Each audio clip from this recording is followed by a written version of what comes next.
Hey, what is up, gamers? Enforcer5150 here, and yes, I wanted to do a little bit of benchmarking and testing on the RTX 4080. Now, this video is going to be a little bit shorter than, most benchmarking videos and such. Mainly, I'm doing this because we did get the 9950X3D for the other system with the 5090, but I'm having some issues with the installation because my cooler has a bracket that actually has like no threading in it, so I can't actually get a solid mount. So I got to get a new cooler to get that, and then maybe order a new bracket for that, or maybe put the Cooler Master Atmos in the wife's PC, which we're running now, which will have the 14700K. Anyway, we're here for the benchmarks on the 4080 and the 10900K.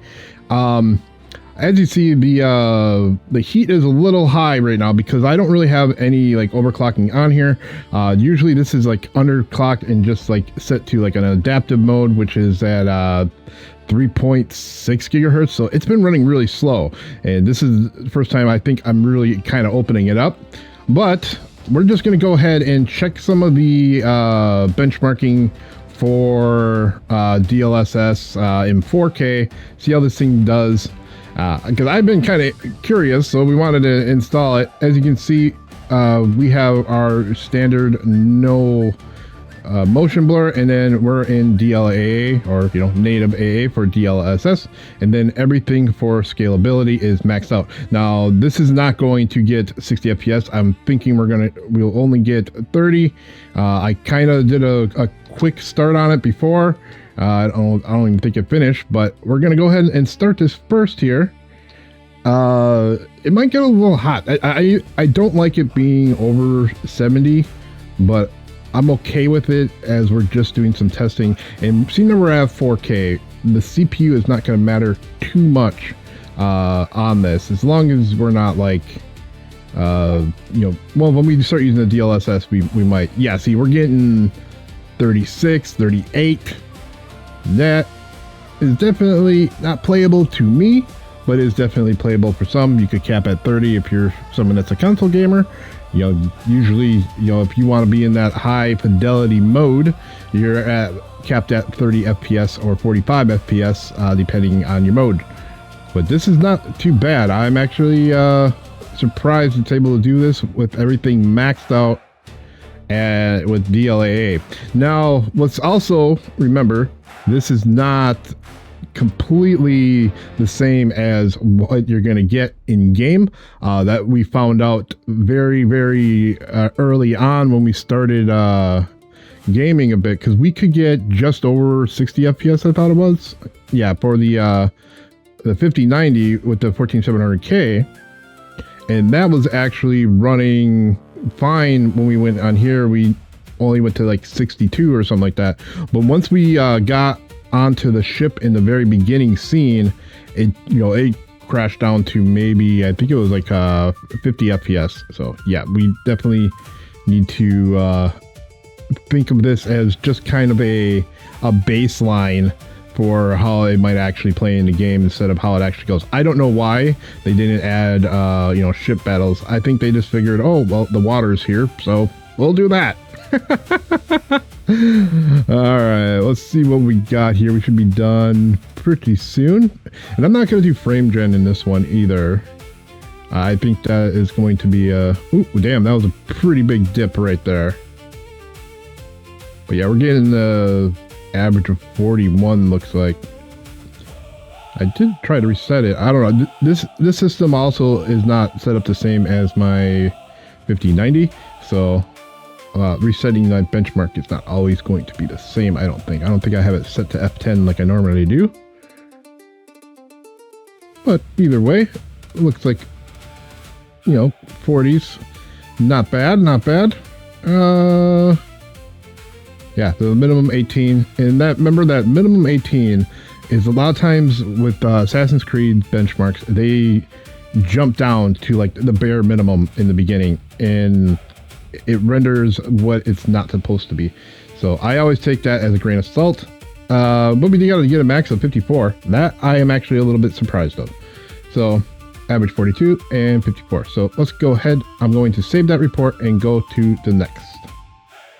Okay, we are going to go ahead and set this now to a new DLSS. We are going to go ahead and go to quality mode. And this should actually do a little better. Between DLAA and DLSS is usually quite a bit of a difference. So I am, yeah, look at, in here we're already getting over, 60. So we should be well over 60 in this one. I'm hoping. Oh, damn. I have been proven wrong right away. Off bat. Okay, my reset does work. Oh, I was actually hoping for a little better than that. But yeah, only 55, 50. That is a little painful to see, because this is a 4080. I mean, this should be able to get over 60 in quality DLSS mode. Yeah, I'm not using frame gen here. I mean, this is playable though.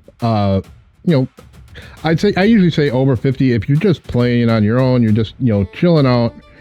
A lot of people aren't going to notice the 50 FPS. Like if you don't have the FPS counter going, usually you might not notice it. Sometimes, if you're sensitive like I am, and, I'm always, making sure I'm over 60, I can usually tell if I jump under 60 FPS. But this is a little crazy. I mean, they did do a lot, and we do have ray tracing all the way maxed out. And there are other games that I played on this 4080 that, had some issues with the just regular DLSS quality.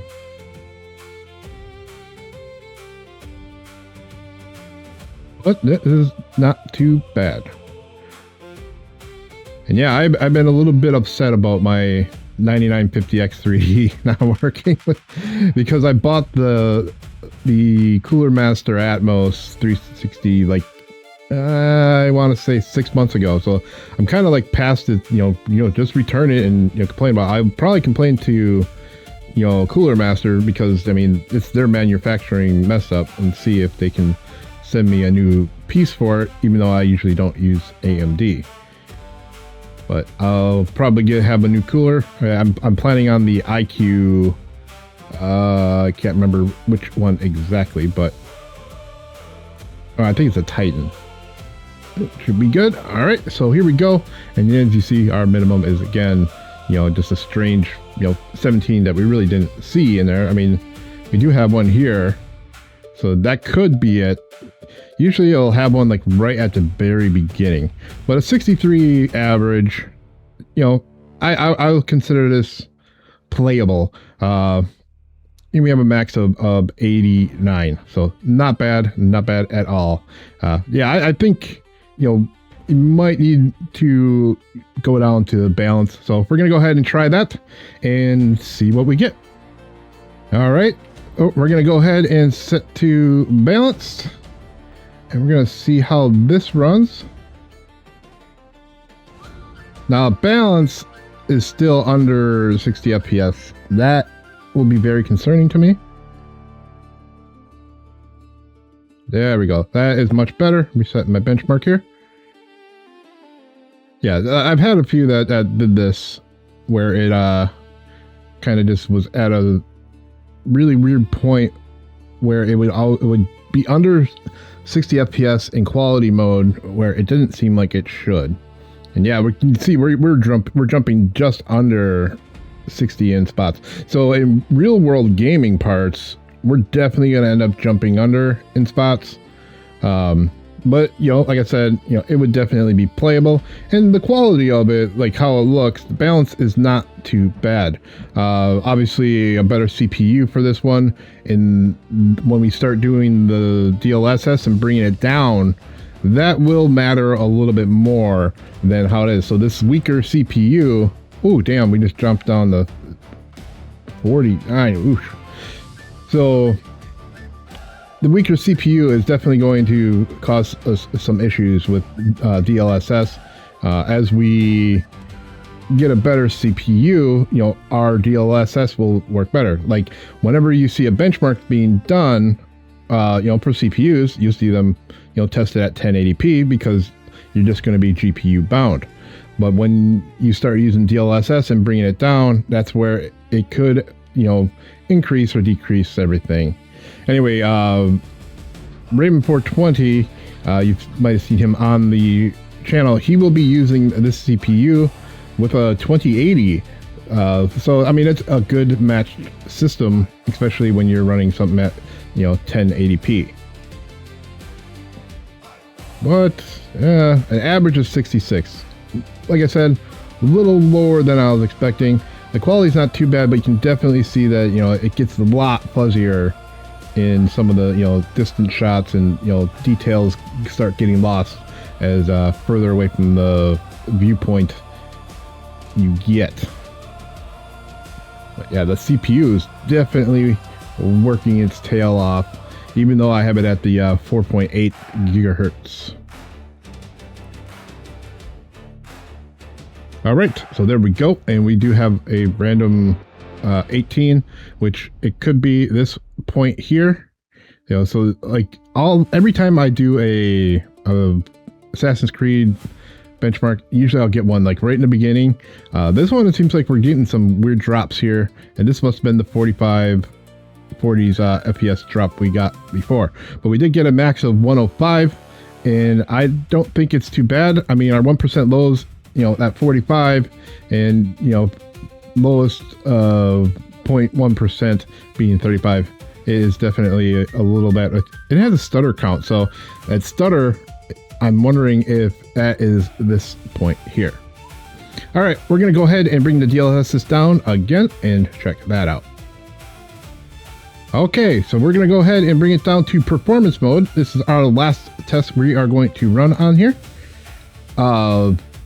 Now, I don't know what resolution this is, but definitely performance is more meant for someone that's running 8K or something like that, and then try to get you up over 60 FPS. Obviously we're not doing frame generation in this, which that could definitely help a bit. Like a 2x frame gen.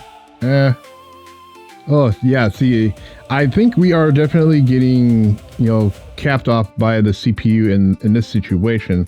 I think we would get a much more if we were running with a higher CPU, but still, if we were going to choose which mode to run in, I would say balanced would be the best so far. Considering, the performance, we're getting, under, ooh, damn, it is, yeah, really jumping down the 50s. So we're kind of getting the same. So I think we're more CPU limited and bound here than we are on the GPU at this point. It's running at 70%, and this is not overclocked or anything. This is everything just straight up default. The only thing that's really changed is the 10900K is being set to the 4.8 gigahertz instead of letting it run free, which maybe I should have just let it run free and seen where it went from there, but I don't think it would make that much of a difference here. Not bad at all though. This is the wife's my wife Shalano's rig, and she will be getting the 14700K in here soon. So when we do switch that over, I think we will do another benchmark just to check it out, see what kind of extra we actually do get with a little bit better of a CPU, because the 14900K is definitely better than the 10900K in respects of gaming.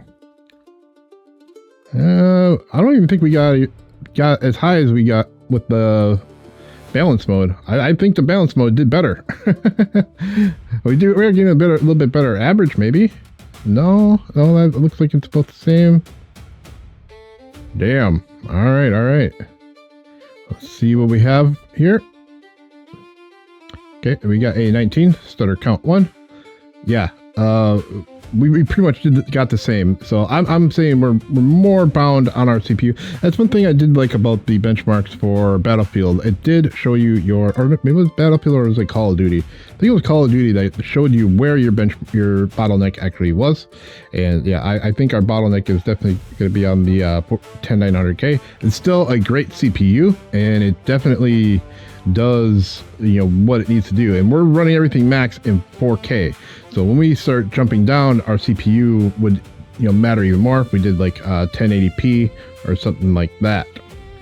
I'm just going to do a little bit another one while we do our outro here with 2x frame gen, so we can just take a look. Okay, we're going to go ahead and we're going to try this with native AA. And I'm just going to put on frame gen, and it looks like we are not able to run regular frame gen. Oh no. That's not good. You can't do frame gen at all on the 4090 right now. Okay, that is an issue. I definitely wanted to run with frame gen. I mean, I do like their frame gen a little bit better, Intel's, but it's definitely not what we're wanting to do here. And check out.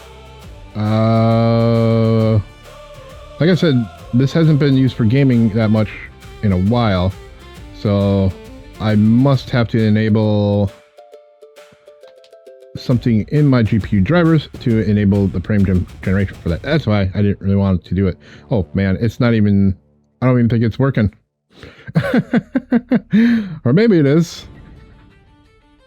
Yeah, let's see what it looks like. Get Enforcer breakout. Ah, that's not bad. 64.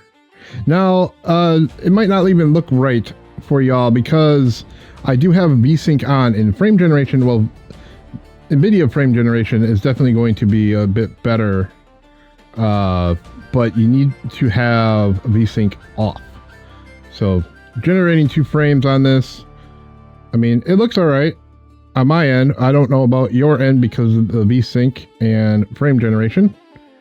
We definitely would want to try to use, you know, NVIDIA's frame generation.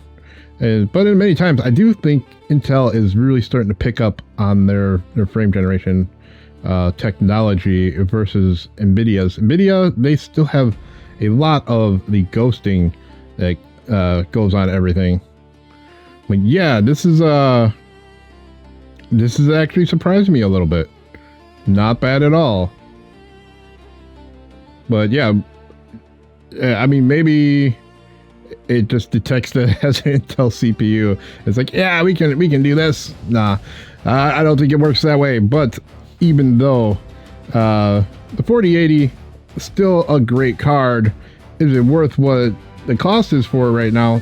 That is super debatable, considering that you can get a 5090 maybe for a few $100 more, but they're still super expensive, super pricey. RAM itself is very expensive, and then having my 9950 X3D is kind of hit me on that one with all the overtime that I did, and I busted tail for 2 months, 16-hour days, and then I'm gonna have to, you know, bite the bullet to get my wife on DDR5. Definitely, yeah, hits you pretty hard. But yeah, that's not as bad as I thought it was going to be here. The 10900K with the 4080, not bad. Like I said, Raven 420 will be using this CPU. We'll be shipping it off to him once we have my system set up in the 14700K in her editing computer, which is this one. We should be good to go from there. But yeah, it looks pretty good. We got a minimum of 32 here. Our CPU times are definitely a little off. We did not get a stutter in this one, so that is good. Anyway, I think that's all we're going to do for this video today. Let me know what you think in the comments below, especially what you might think of the 9950 X3D, because, you know, I haven't gone AMD for quite some time, as you have seen in any of my other videos. I've been running with the Intel for quite a while, since the 2700X. Yeah, that long. Anyway, that's all we're going to do for this video today. Make sure you hit that like button. Definitely subscribe if you're new to the channel. Y'all take care and happy gaming.